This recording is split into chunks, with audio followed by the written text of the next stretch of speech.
1944, the British Secret Intelligence Service tried developing chemicals that would affect the blood of a human being.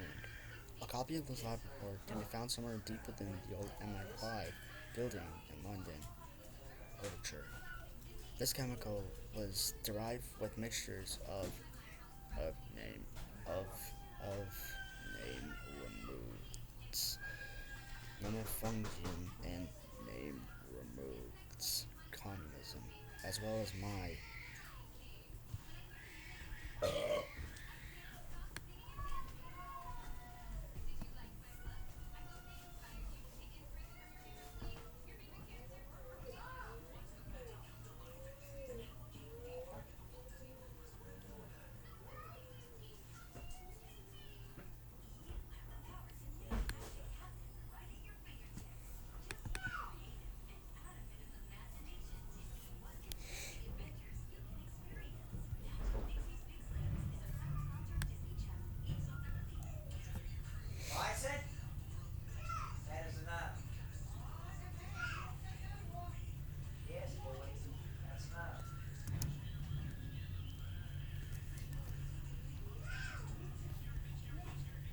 I do say.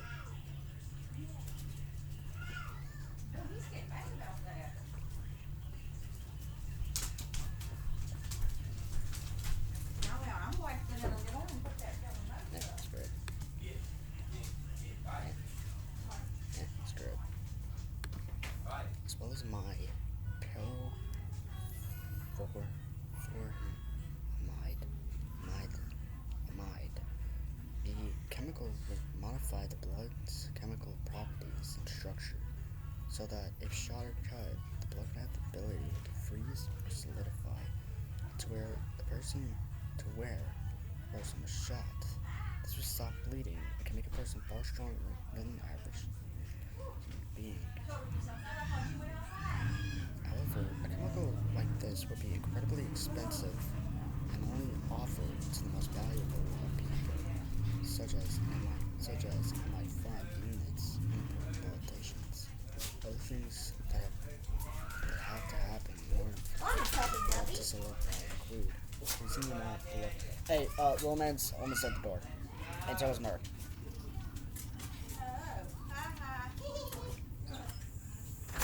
Anyways, in order to solidify include increasing the amount of blood plasma from 55% to 59%. Modified blood cells, when oxygenated, constitute percentages of 96%. Therefore, the subject has to breathe deeper or more often. Since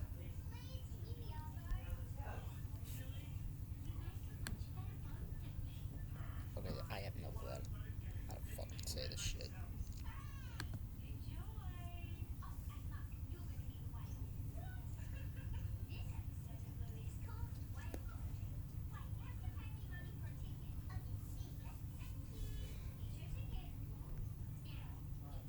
Just how you say this.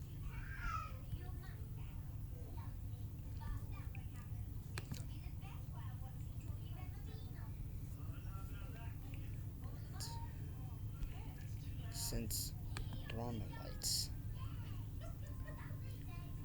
seem to get in the way of modified blood cells, they are removed prior to modification. The medulla oblongata is also modified by a chemical that familiarizes it with modified blood cells. Also, since the blood cells expand when solidified, 4% to 6% of the normal blood volume has been removed. Blood vessels, of course, are changed a slight bit by the chemical as well in order to handle the diverse cells. Procedure. The subjects can be any male over 21. Subjects are compensated with 35,000 pounds, or in my terms, or in my terms, $44,190.97. Ways, but I'm just gonna ignore that. The subject will be provided with hospital beds some entertainment. The subject must remain on an EKG, and his heart monitor must be watched at all times. Once the chemical is introduced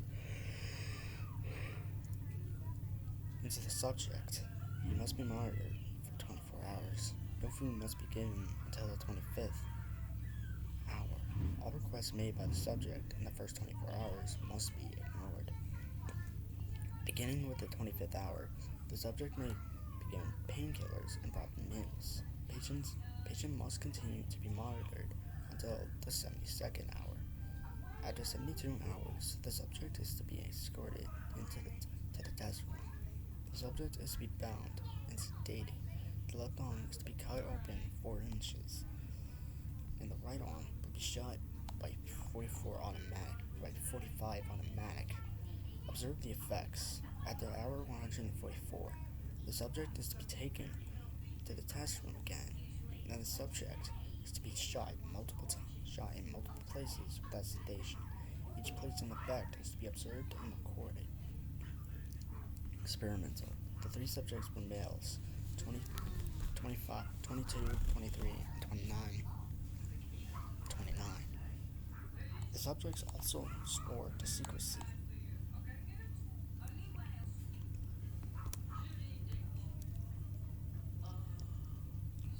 The chemical was successfully administered.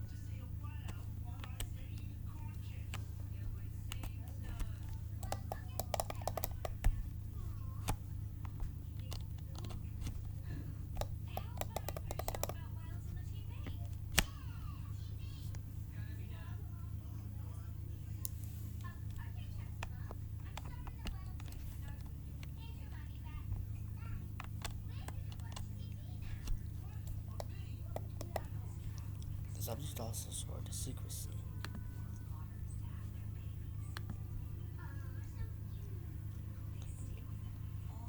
The chemical was successfully administered to all 3 subjects. Within the first hour, all 3 of them started screaming in agony. Surprisingly, they stopped by hour 3.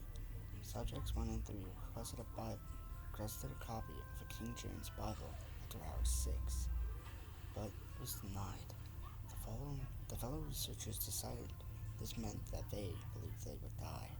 Subjects 1 and 3 were granted a copy of King James Bible after hour 25. Painkillers were administered to all 3 subjects. After 72 hours, the subjects were taken to the test rooms.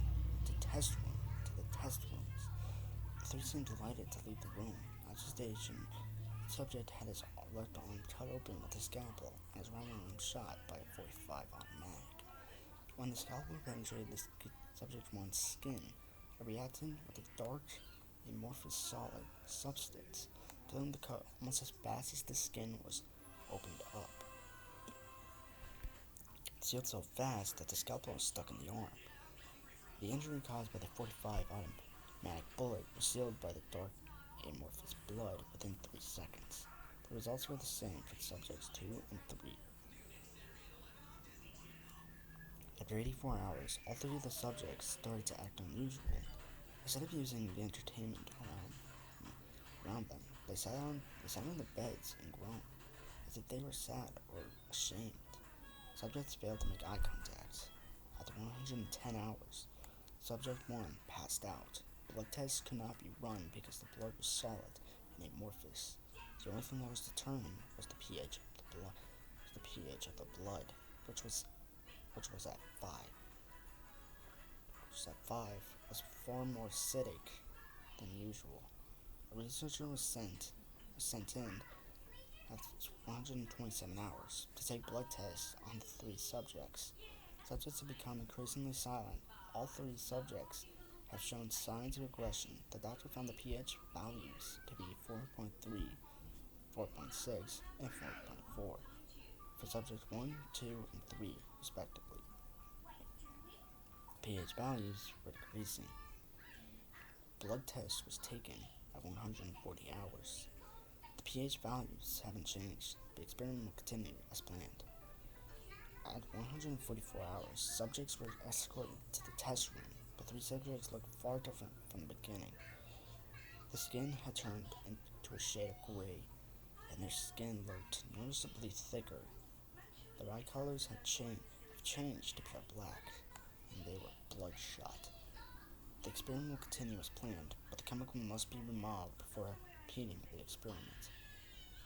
Before opening fire on subjects 1, 2, and 3, they showed inhuman strength. They immediately pounced on their attackers and used their teeth as the most effective weapon. 6 armed men lost consciousness as their attackers touched their skin. One arm was devoured by the subjects when MI5 agents entered to neutralize the room. The subjects were reported to be missing. The chemical must have had a negative effect on the medulla oblongata, causing aggression. The chemical also affected the salivary glands. Superhuman movements were caused by enhanced blood cells within the muscle. Subjects' lust for human flesh is unknown. Locations of subject 1, 2, and 3 are currently unknown. Research for this project will be discontinued. Evidence including this laboratory report will be classified as SIS top secret.